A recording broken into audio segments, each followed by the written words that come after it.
Pernah kepikiran nggak sih tentang adanya sebuah dunia di luar jangkauan panca indera kita?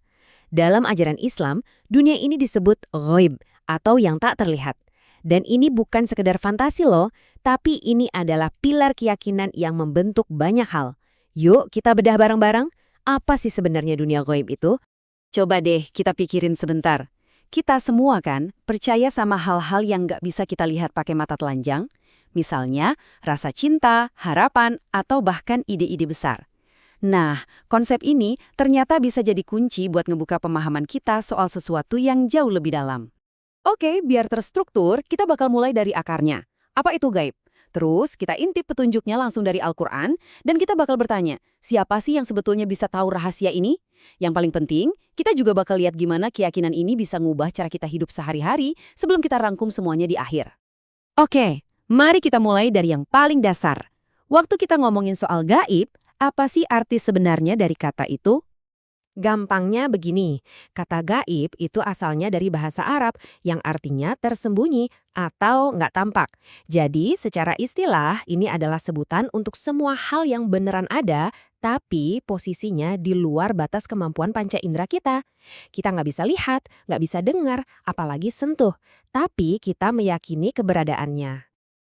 Dan ini bukan sekedar konsep filosofis loh, kepercayaan pada yang tak terlihat ini punya dasar yang kokoh banget di dalam Al-Quran. Yuk, kita lihat beberapa buktinya. Kita mulai dari ayat di surah Hud. Pesan utamanya tuh jelas banget. Semua rahasia, baik yang ada di langit maupun di bumi, itu adalah milik Allah.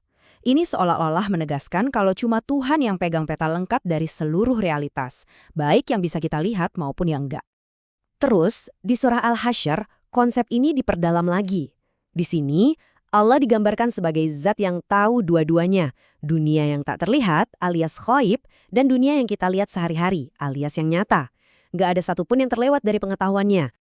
Dan coba perhatikan, di surah As-Sajdah, pesan ini diulang lagi. Kenapa ya sampai diulang-ulang? Ini untuk menekankan betapa pentingnya konsep ini. Bahwa pengetahuan Tuhan itu sifatnya mutlak, meliputi semua hal tanpa terkecuali. Menariknya nih, bahkan cara kita mengucapkan frasa-frasa tentang gaib dalam bahasa Arab aslinya itu punya aturan yang sangat detail. Ini menunjukkan betapa dalamnya perhatian terhadap setiap aspek dari wahyu. Nah, ini justru membawa kita ke pertanyaan berikutnya. Nah, ini dia pertanyaan yang krusial banget. Kalau memang ada alam gaib, lantas siapa dong yang bisa mengakses pengetahuannya? Jawabannya sangat tegas. Tidak ada satupun yang tahu kecuali Allah. Ini adalah prinsip utamanya. Pengetahuan tentang dunia gaib adalah domain eksklusif Tuhan. Manusia cuma bisa tahu sebagian kecil, itu pun kalau Tuhan yang mewahyukannya kepada para utusannya. Terus, apa aja sih contoh dari dunia gaib itu? Wah, cakupannya luas banget deh. Mulai dari sesuatu yang paling personal seperti roh kita, sampai takdir yang tercatat di Lauhul Mahfuz. Ini juga mencakup dimensi lain seperti alam jin, surga dan neraka, serta sebuah alam penantian setelah kematian yang kita kenal sebagai alam barzah. Coba deh kita ambil satu contoh spesifik ya, alam barzah. Bayangin aja ini sebagai semacam ruang tunggu bagi ruh setelah meninggalkan jasadnya, tempat ia menanti datangnya hari kebangkitan. Ini salah satu misteri terbesar dalam perjalanan hidup manusia.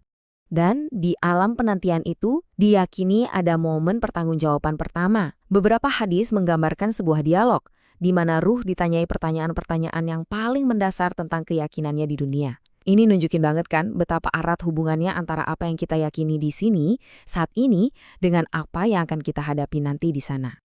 Oke, setelah kita paham definisinya, lalu apa gunanya meyakini semua ini? Gimana sih iman pada yang gaib itu bisa ngebentuk kehidupan kita sehari-hari? Ternyata dampaknya sangat nyata loh. Pertama, muncul rasa hati-hati. Kalau kita percaya selalu ada yang mengawasi, tentu kita bakal lebih waspada dalam bertindak kan? Kedua, muncul keikhlasan. Kenapa? Karena pujian manusia jadi nggak terlalu penting lagi kalau kita yakin penilaian sesungguhnya datang dari yang Maha Melihat. Ujung-ujungnya, ini semua akan mendorong kita untuk berbuat lebih baik dan menghindari yang buruk. Jadi intinya, kepercayaan pada yang tak terlihat ini berfungsi seperti kompas moral internal. Ini bukan keyakinan yang pasif dan diam saja, tapi sebuah kekuatan aktif yang terus-menerus membentuk karakter kita dan menuntun tindakan kita setiap hari. Baik, mari kita tarik benang merahnya dan simpulkan poin-poin terpenting dari pembahasan kita kali ini. Jadi, apa intisarinya? Keyakinan pada dunia gaib itu memperluas pandangan kita tentang apa itu realitas. Tapi lebih dari itu, keyakinan ini membawa sebuah konsekuensi besar. Ia menanamkan kesadaran bahwa setiap tindakan kita di dunia yang terlihat ini punya gaung dan punya pertanggungjawaban di dunia yang tak terlihat. Nah, sebagai penutup, mari kita bawa pertanyaan ini ke ranah pribadi.